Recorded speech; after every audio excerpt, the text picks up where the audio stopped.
Aqui na sombria e assustadora floresta da Renânia do Norte-Westfália foi onde as tribos germânicas supostamente infligiram uma grande derrota aos romanos mais de 2000 anos atrás.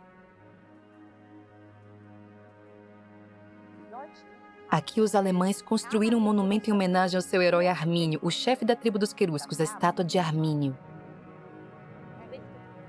Tendo sido a maior estátua do mundo de sua era, ela foi construída no século XIX nas terras de uma família nobre pertencente aos condes, príncipes e senhores de Lippe. Hoje vou visitá-los em Detmold, no noroeste da Alemanha. A nobreza da Renânia do Norte-Westfália.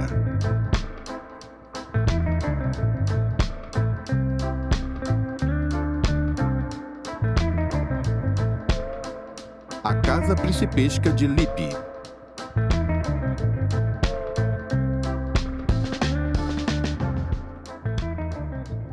A Igreja Regional de Lippe, o Museu Regional de Lippe, o Teatro Regional de Lippe e aqui, no centro da cidade, temos o castelo.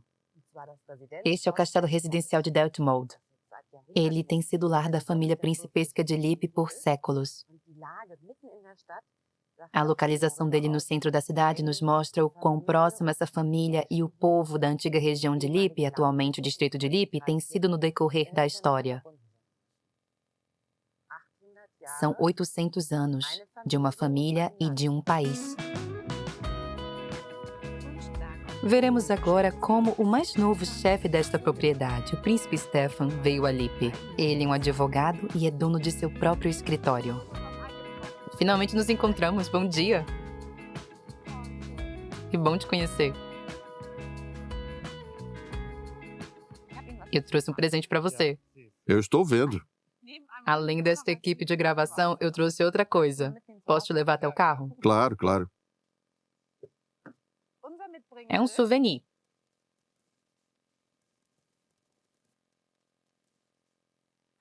É uma faia para sua floresta. Muito obrigado. Vamos plantá-la juntos. A floresta desempenha um papel importante na vida do príncipe Stefan de Lippe, mas falaremos disso mais tarde. Nós queremos descobrir sobre a relação da família com a região de Lippe e com Armínio, um símbolo local. Tudo fica mais claro ao entrar no Salão dos Ancestrais, pois muitos dos seus ancestrais possuem o nome Hermann, que é a versão alemã do nome Armínio. Seu pai se chama Armin, uma outra derivação deste nome. Existe alguma tradição na utilização desse nome? Benhar e Hermann são antigos nomes de saxões, e esse povo foi o sucessor das tribos locais na época do nascimento de Cristo. Existe sim uma tradição, pois nós podemos claramente traçar a conexão da nossa história com a história das tribos da Saxônia. Os nomes são mais ou menos derivados daí. Exceto seu pai. Esse nome claramente teve uma influência diferente. O nome Armin foi dado a ele em homenagem aos príncipes queruscos.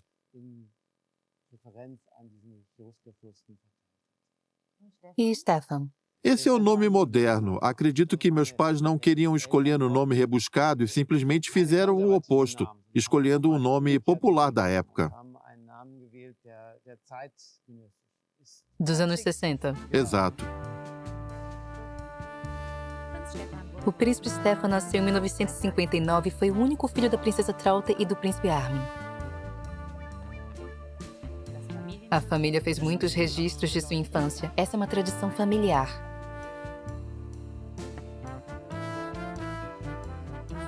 Nós também vamos conhecer seus pais.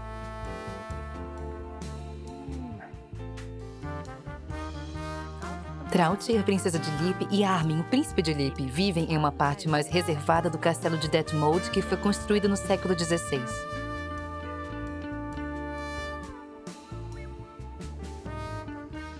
O que eu aprendi hoje foi que tudo aqui utiliza o sistema de 4 alas. No estilo arquitetônico chamado Renascença de Weser, temos um castelo que não é grande apenas quando visto do lado de fora. Como vocês conseguem se comunicar estando de lados opostos da residência? Para isso temos os celulares. Mas com tantos empregados, isso se torna algo difícil, mas parece que não há muitos funcionários por aqui. Não há. Temos algumas moças que trabalham aqui somente pela manhã e que já foram embora hoje. É por isso que sou eu que vou servir seu chá, se você quiser mais. Sim, por favor. A família passa a maior parte do seu tempo cuidando do castelo. Eles não recebem subsídios, por isso manter este castelo demanda o esforço de todos aqui, até dos que já são aposentados. Se tivéssemos um zelador vivendo aqui, ele não teria muito o que fazer. A família, especialmente a princesa, vistoriam toda a residência.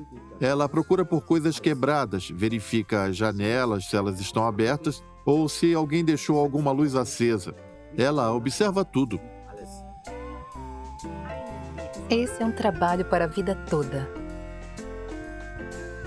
Se nós não tivéssemos a família vivendo aqui, precisaríamos ter 1 ou 2 zeladores. A maior parte do castelo está aberta ao público já há alguns anos. Anualmente, cerca de 30 mil pessoas aproveitam essa oportunidade para conhecer o castelo de Detmold.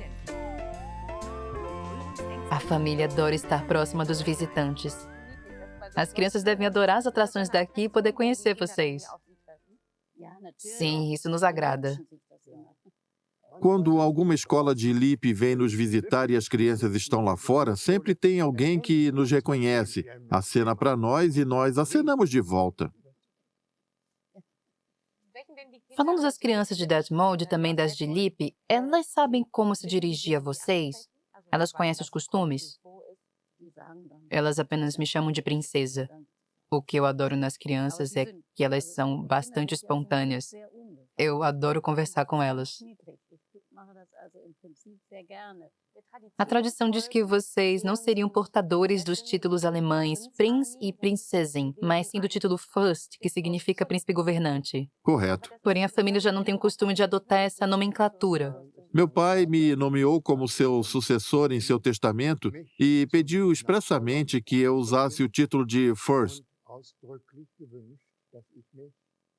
No entanto, 6 meses depois, eu recebi uma notificação do Ministério do Interior dizendo que deveríamos utilizar Prince, pois o First é reservado apenas para príncipes que governam de fato.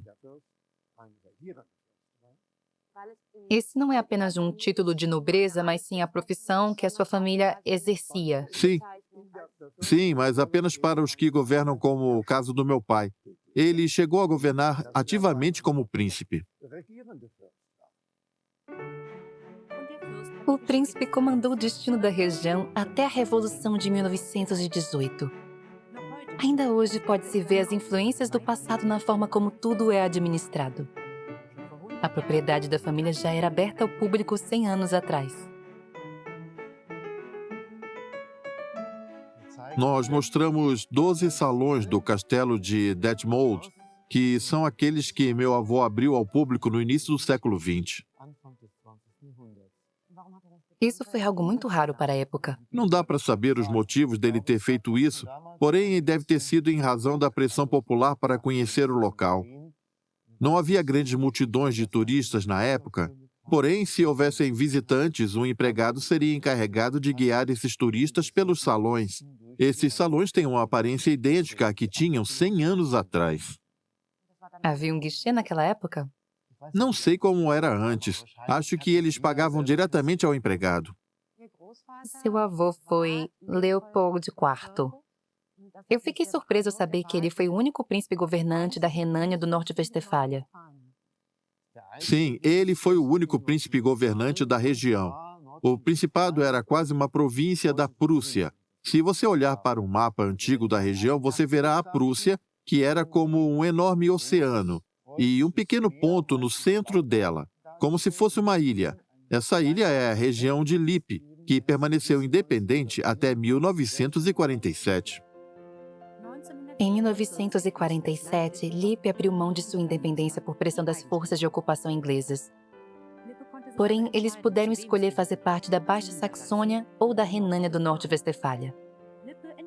Lippe escolheu a Renânia do Norte-Westfália e a Rosa de Lippe passou a fazer parte do brasão do estado. Seu nome, no entanto, ficou de fora do nome do estado. Qual era o papel do seu avô como príncipe governante subordinado ao Kaiser? Era uma função parecida com a de um primeiro-ministro atual. Dependendo do tamanho do território que o príncipe governava, o valor do seu voto era maior ou menor. Assim como no parlamento atual, o legislativo precisava ser ouvido. Meu avô morreu em 1949. Eu não o conheci em vida. Eu o conheço apenas por suas histórias. No centro, nós temos sua primeira esposa, que morreu em 1919, logo após a Revolução, que foi um período bem turbulento. Dizem que ela morreu de gripe espanhola ou tuberculose. Muitas pessoas morriam dessas doenças naquela época. E sua segunda esposa, minha avó Ana, que morreu em 1980, eu a conheci pessoalmente e tenho muitas recordações dela. Foi ela quem me contou a história do meu avô. Um registro de avó e neto feito pela família na década de 60.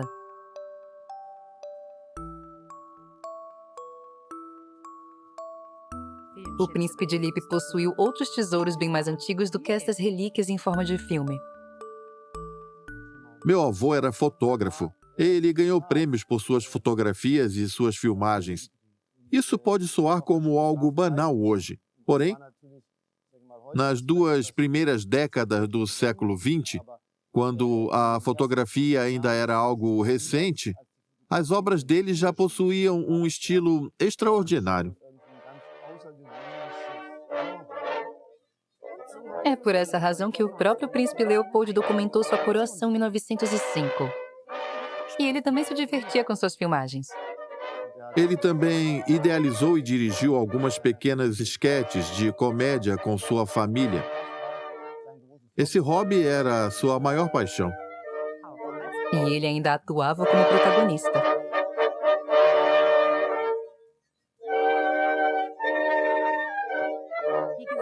A família inteira se juntou a ele.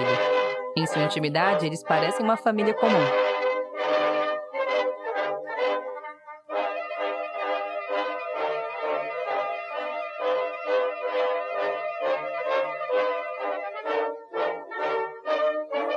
Estes são os filhos do primeiro casamento. E este é o filho do segundo casamento, o príncipe Armin ao lado de seus irmãos. Como você descobriu os filmes do seu pai? Tínhamos o costume de assisti-los quando eu era criança. Era feito da mesma forma que nos dias atuais. Era preciso colocar os rolos em um projetor manual. E girar a manivela. Eu não deveria contar, mas em um desses filmes tem o príncipe Armin em um cavalo de madeira. Ele era minúsculo, treinando desde cedo para ser um príncipe.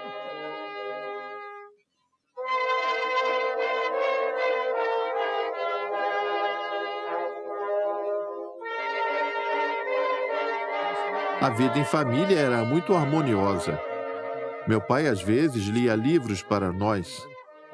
Ele era uma pessoa muito bem-humorada, apesar de que esse humor raramente era visto em eventos oficiais.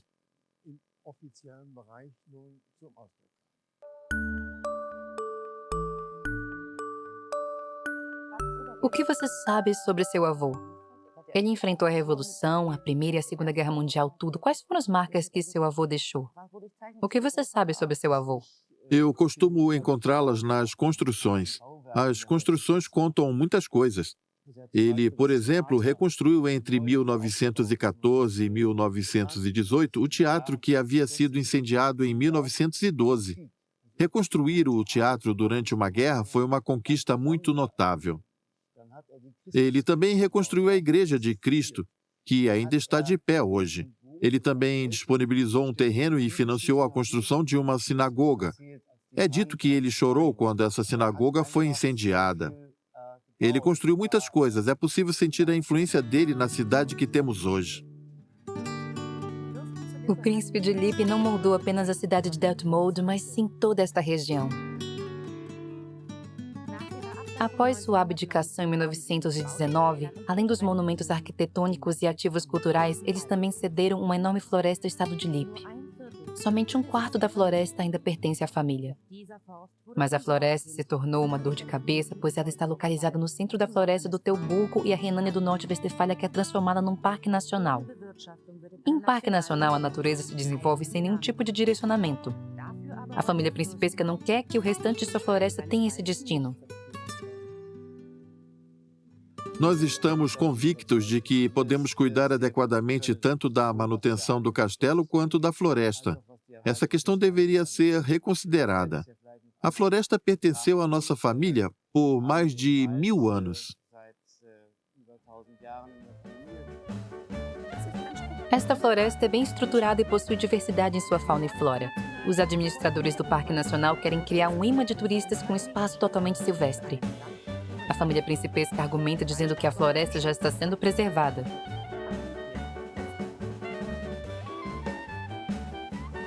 Aqui, por exemplo, você pode ver o que chamamos de floresta natural. Nós temos faias antigas com uma boa densidade e o crescimento natural. Para nós, isso é uma floresta em ótimo estado de manutenção. Essa floresta não é assim naturalmente. Nós é que estamos fazendo sua manutenção. E se a floresta virasse um parque nacional, você perderia o seu sustento. Correto. Nós seríamos prejudicados financeiramente, pois a manutenção do castelo é feita com a renda advinda da floresta. Além disso, se perdermos a floresta, nós também perdemos o propósito da nossa vida, algo que é igualmente importante. Como sua esposa tem te ajudado quando o assunto é o Parque Nacional? Em primeiro lugar, ela é uma fonte de apoio moral. Ela é minha companheira de conversa e debate. Eu discuto com ela tudo o que está acontecendo e o que estamos fazendo para saber se tudo faz sentido, se é algo bom ou ruim, ou se devemos fazer algo diferente.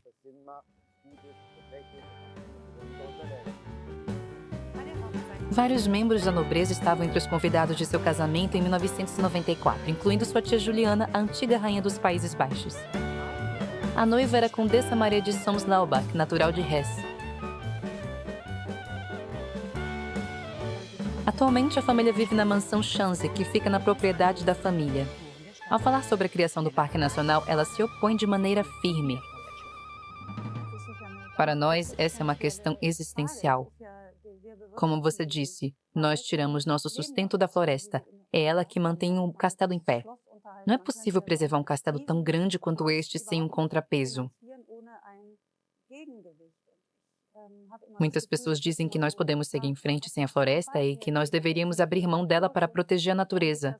Nós podemos até encontrar uma forma de viver sem a floresta, mas ela faz parte da nossa existência e nós precisamos dela. Alguns meses atrás, houve um protesto aqui em Detmold, onde pessoas foram às ruas. Nesta ocasião, algumas milhares de pessoas estavam protestando contra a criação do Parque Nacional. Você estava à frente desse protesto, não estava? Eu não estava tão na frente assim, eu apenas me juntei aos protestantes que compartilhavam do mesmo ideal que eu. Foi impressionante ver a multidão que estava disposta a ir às ruas por essa posição. Isso aconteceu porque a família principesca não seria a única afetada. Lippe e o leste Westfália são polos da indústria de processamento de madeira. Os fazendeiros, serralheiros e até a Associação de Contribuintes argumentam que o Parque Nacional prejudicaria os trabalhadores. Mas há também aqueles que apoiam da criação de um parque para preservar a fauna e a flora. Essa é uma grande oportunidade para a nossa região. Seria uma idiotice enorme perder essa oportunidade. Nós faremos de tudo para garantir que esse parque seja criado. É uma ótima ideia e todos nós seremos beneficiados por ela. Em janeiro de 2012, a disputa se acirrou. Detmold presenciou um dos maiores protestos de sua história. Eu fiz um cartaz para o protesto. As crianças também fizeram seus próprios cartazes. Nós marchamos por toda a cidade com eles. O que estava escrito no seu cartaz? Era um desenho. E o das crianças? Elas escreveram coisas simples como o Parque Nacional é idiota. A região acabou se dividindo. O príncipe de Lippe se recusou a abrir mão da floresta e de seus direitos. A Associação Regional de Westfália e Lippe, a maior associação de proprietários da floresta de Teuburgo, não conseguiu chegar a um acordo com o estado da Renânia do Norte e Westfália por razões legais e econômicas. Os municípios começaram a se retirar. Um árbitro foi convocado, mas foi tudo em vão. Em dezembro de 2012, o plano de fazer um parque nacional nesta floresta caiu por terra. Mas a floresta não é apenas uma causa de disputas, ela é também uma joia arquitetônica. No alto de uma colina na floresta de Teuburgo, nós temos o Castelo de Falken, lugar que o príncipe Stefan guarda no coração com muito carinho.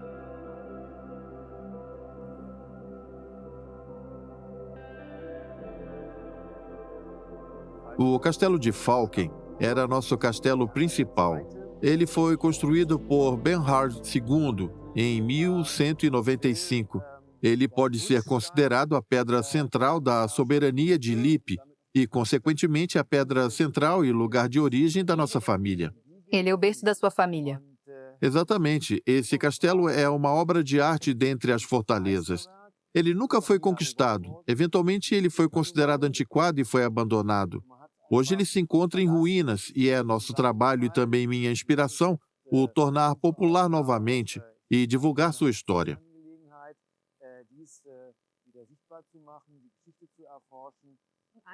Um dia ele será como Machu Picchu no Peru, onde você pode andar por uma antiga cidade inca. Aqui será possível andar por um castelo antigo.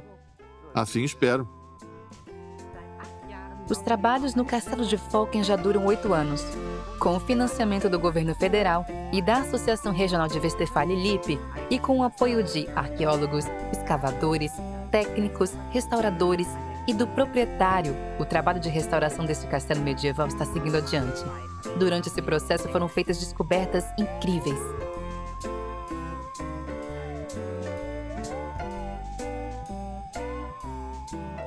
Primeiro temos uma acheiropoieta, contendo o rosto de Cristo. É um amuleto de um peregrino. Você já ouviu falar do sudário de Turim? É uma relíquia que apareceu em Roma em meados do século XIV e ficou sendo exibida por lá. Muitos nobres peregrinaram até Roma para ver o sudário. Ao completarem a peregrinação, eles recebiam das mãos do Papa esse broche com o rosto de Cristo, para mostrar que eles estiveram lá. Para mim, esse é um dos achados mais fascinantes. É algo raro. É inacreditável. Esse aqui é um fragmento de uma peça de xadrez adornada com ouro. Aqui está a coroa, e essa é a coroa que a peça usava. Esse é um pingente, podemos ver claramente o contorno das 5 pétalas de rosa de Lippe. Isso é um anzol de lobo restaurada. O que é um anzol de lobo? É um anzol feito para pegar lobos. Imagine esse anzol com um pedaço de carne na ponta. Eles eram pendurados nas árvores ou colocados no chão, presos a uma corrente. O lobo se aproximava, farejava a carne e, quando a comia, ele ficava preso, como se fosse um peixe. Deve ser uma morte horrível. Sim, hoje isso atentaria contra as leis de proteção aos animais. A pesca de lobos. Correto. Nós sabemos dessa prática de fontes literárias que falam sobre a caça, mas esse foi o primeiro anzol de lobo que encontramos. Ele foi encontrado no castelo em 2009, em um porão que nós desenterramos. Havia 24 anzóis no chão do porão.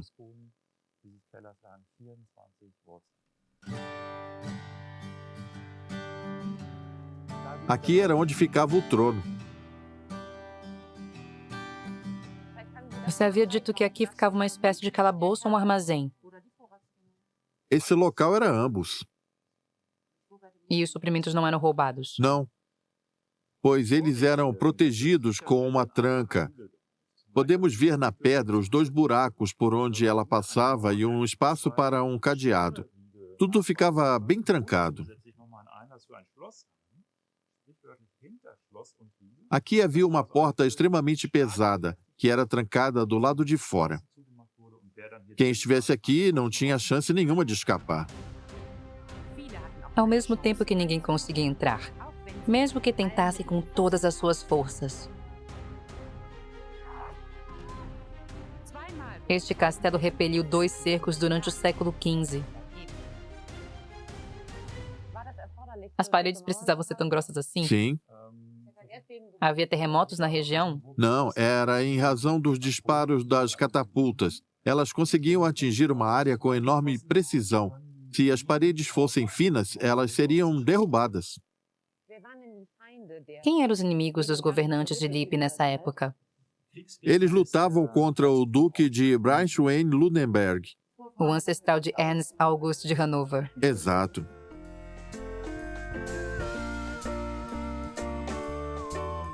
A família se mudou para Detmold no século XVI, passando a morar em um castelo residencial maior e mais aconchegante.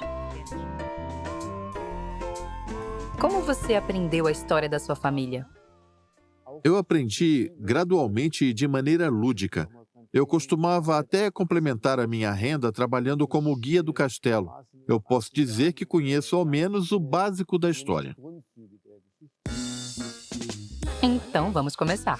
Tudo começou com ele, Bernhard VII, apelidado de O Belicoso. Este é Simon Heinrich. Ele viveu durante a época do Grande Eleitor. Eles tinham a mesma aparência. Quando o czar Pedro o Grande esteve aqui, eles foram juntos em uma caçada. Durante essa atividade, o czar disse a Friedrich Adolf: "Você é grande demais para essa terra." Algumas pessoas pensam que Lippe esteve sempre à beira da falência, assim como a Grécia. A verdade é que Simon August, além de ter fundado o banco mais antigo da Alemanha, também fundou uma das mais antigas corretoras de seguro contra incêndio do mundo. Essa companhia ainda está em atividade. Vamos falar agora da nossa mais famosa governante, a Princesa Pauline. Ela foi pessoalmente a Paris e impressionou tanto Napoleão que ele permitiu que Lippe continuasse independente. A princesa Pauline foi notória por se destacar pelas suas habilidades como estadista. Ela foi um grande ícone da emancipação feminina. Algo que acontece até os dias de hoje é que, quando ambos os pais trabalham, os filhos não têm com quem ficar. A princesa Pauline percebeu isso e fundou a primeira creche de Delmonte, uma instituição para cuidar de crianças que também foi a primeira creche em toda a Alemanha. Seus ancestrais são lindos. Esse é o meu bisavô. O pai de Leopold. Ele também é bonito.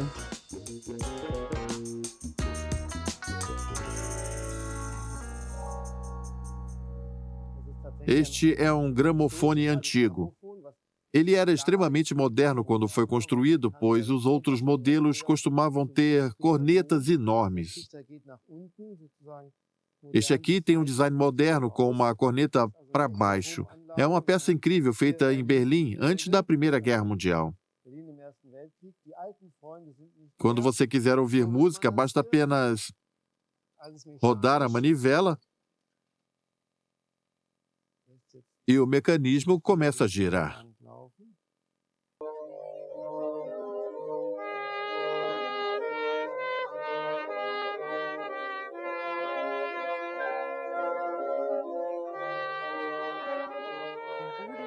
Os ecos da história ainda podem ser ouvidos aqui no castelo de Detmold. Mas a vida em um castelo também tem desvantagens. Tem aranhas ou alguma outra criatura no meio daquelas frestas ou nos tubos do órgão? Sim, há vários problemas do tipo. Nós temos um enorme problema envolvendo morcegos. Por quê? São alguma espécie protegida? Eles disparam os alarmes quando passam voando, Em que lugar? aqui pelas salas. Nesta sala. Não sei dizer. Mas elas estão vivendo aqui. Sim, De onde elas saem? eles vivem escondidos em algum canto. Alguns deles são enormes. Eu já vi um deste tamanho.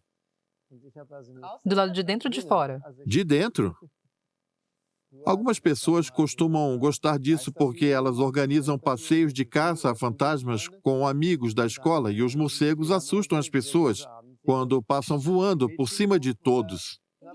E o cabelo? Eu sempre ouvi dizer que eles podem ficar presos no cabelo. As pessoas costumam abaixar quando elas passam. Eles são enormes, são do tamanho de pombos. E as pessoas gostam disso. Os meninos gostam. O príncipe disse que há algo interessante no porão que ele quer me mostrar. Espero que não esteja vivo.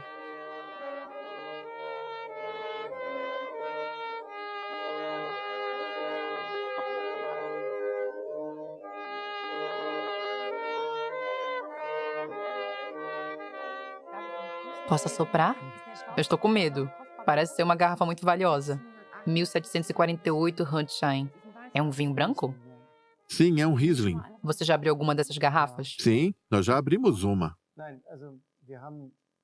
Ainda tem álcool nelas? Sim, o álcool ainda está presente. Eu diria que ele tem um gosto de sherry antigo. Quando você abre, você sente um aroma pungente de 1748, mas ele se dispersa rapidamente. Ele tem um aroma predominantemente floral e o sabor dele é o de um vinho do Porto velho. Essa é a descrição mais precisa que eu posso te dar. O velho Fritz deve ter bebido essa mesma safra. Isso é o que esse vinho tem de mais especial. Você quer levar um vinho para casa de lembrança? Eu gostaria, mas não me atrevo a pedir. Que maravilha, safra de 2005. Um vinho moderno. Eu fiquei com medo depois que você falou dos morcegos. Parece que não é um esqueleto. Veja, são jornais.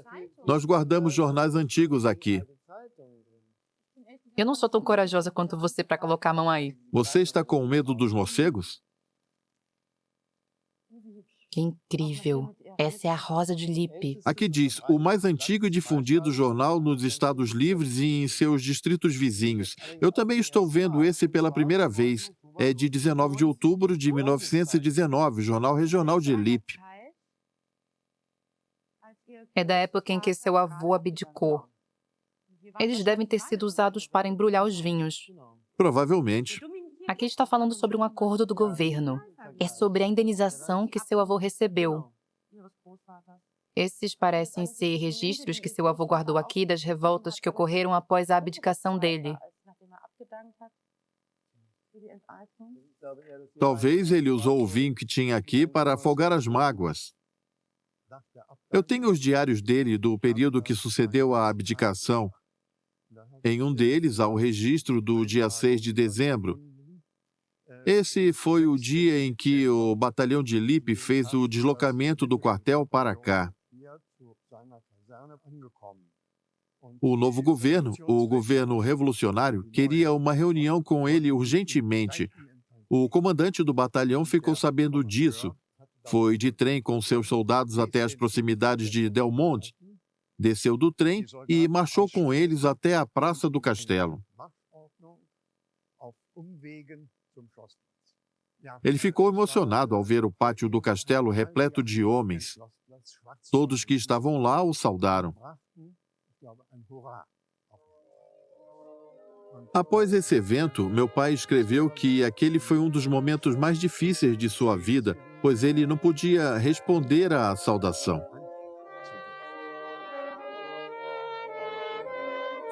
Os tempos mudaram.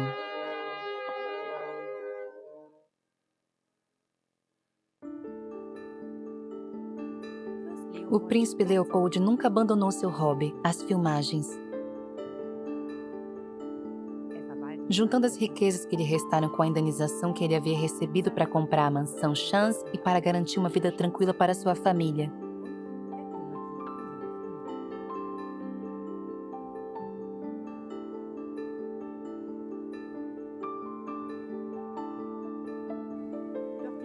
Porém, os dois filhos que ele teve em seu primeiro casamento o deixaram muito triste ao se juntarem ao Partido Nacional Socialista.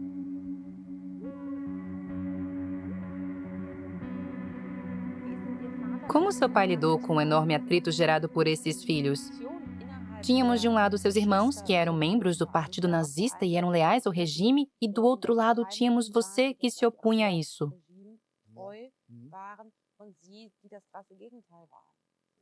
Ele ficou feliz por eu não ter seguido o caminho deles. Meu pai e meus irmãos tiveram discussões horríveis sobre o assunto. Eu não me lembro exatamente sobre o que era, mas eu me lembro que minha mãe falou: se o Ernst vier, tranque todas as portas, se referindo ao líder da SA Ernst Holm. Não demorou muito para que a Alemanha nazista invadisse a Polônia e a Segunda Guerra Mundial tivesse início.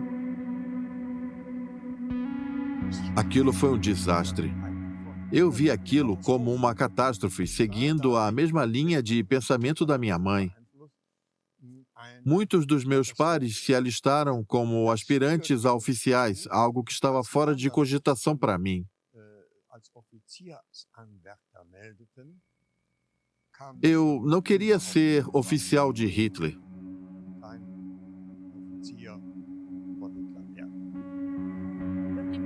Porém, o príncipe Armin não conseguiu se esquivar do serviço militar. Ele se alistou à Força Aérea como um soldado comum.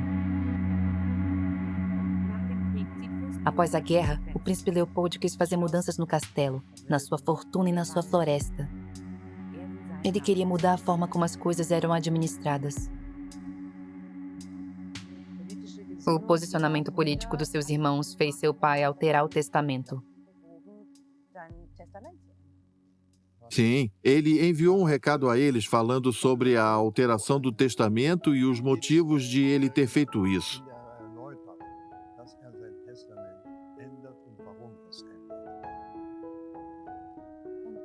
Contrariando a tradição, o príncipe Leopold nomeou seu filho mais jovem, o príncipe Armin, como herdeiro. Em 1949, o príncipe Leopold faleceu. Quando seu pai morreu, você estava na casa dos 20. Você era jovem e passou a ser o responsável pela família e suas posses de uma hora para outra. Como foi essa experiência para você? Foi um imenso choque. Você estava preparado para aquilo? Não, meu pai nunca falou comigo sobre aquilo. Eu pretendia terminar meus estudos primeiro.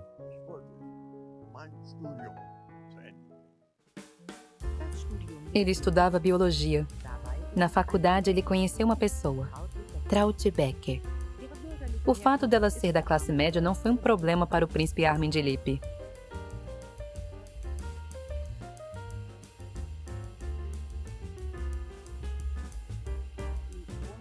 Nós dois temos um PhD em plantas e fisiologia. Foi assim que nossa história começou. E aqui estamos nós. 60 anos depois, eles estão vivendo felizes em Detmold, nas terras de Armínia, no interior do país.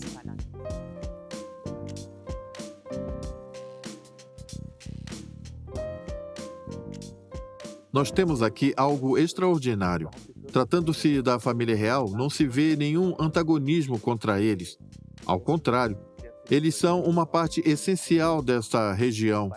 Eles estão conectados à nossa história. A família principesca possui uma enorme aprovação popular. Além de ser muito compromissada com o seu dever, a família principesca também ama teatro. Eles são apoiadores do teatro e também são membros da Associação Teatral. O comprometimento deles com essa arte pode ser visto e sentido neste teatro regional. O príncipe Armin disse que, se por acaso houver uma crise financeira, ele estará por perto para proteger o teatro regional. Isso mostra como essa relação é íntima e emocional. É assim que deve ser. A família principesca e Lippe possui uma relação que não é apenas sobre o passado, mas também sobre o futuro. O príncipe Stefan tem filhos e o mais velho deles, o jovem príncipe Bernhard, de 17 anos, é um rapaz admirável. O futuro deles está garantido. Tudo dará certo se as coisas continuarem sendo como tem sido nos últimos 50 anos. O casal principesco tem 5 filhos. Essa é a 28ª geração dos governantes de Lippe.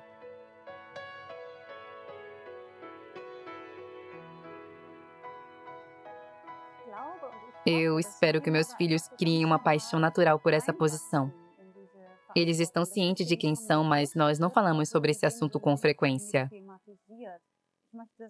Eu quero que meus filhos, principalmente o mais velho, não planejem suas carreiras e suas vidas com base nisso, mas sim que vivam tendo em vista suas crenças e as coisas que amam.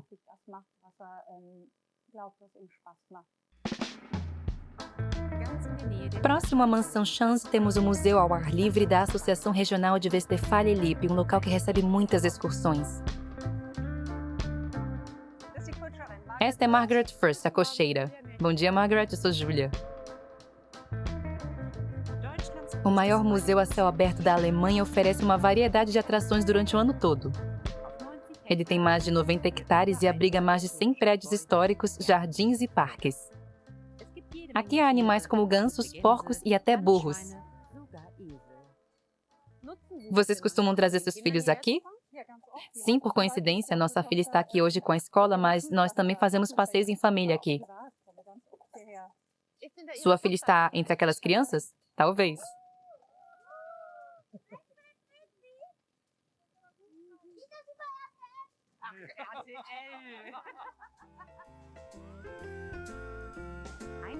Desde 2001, o museu está empenhado na preservação dos Senners, uma raça de cavalos, a raça mais antiga da Alemanha. Esse projeto é uma das maiores paixões do príncipe Stefan. Eles são animais de trabalho. No passado eles eram selvagens, porém eles foram sendo domesticados aos poucos. Durante o século XIX, eles eram muito requisitados como cavalos de guerra. Houve um príncipe de Lippe que adorava cavalos.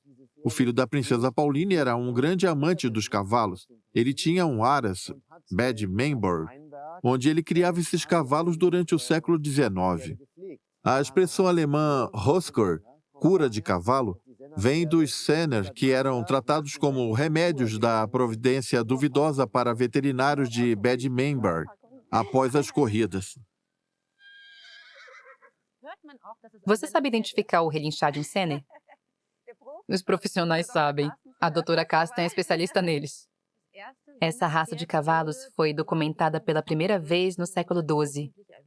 Isso significa que ela é tão antiga quanto sua família. Ela é ainda mais antiga. Ela é a raça de cavalos mais antiga da Alemanha. Nós temos orgulho de poder dizer isso. O que define a qualidade de um Senner? É o seu pedigree, sua genealogia e sua genética. A Associação dos Criadores de Senner é a responsável por garantir que apenas os garanhões da mais alta qualidade sejam usados para a procriação. É como na nobreza. Eles precisam preservar a linhagem.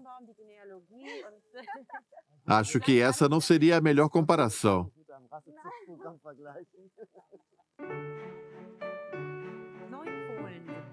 O Museu ao Ar Livre foi agraciado com 9 potrinhos nos últimos anos e o príncipe Stefan foi quem escolheu o nome deles.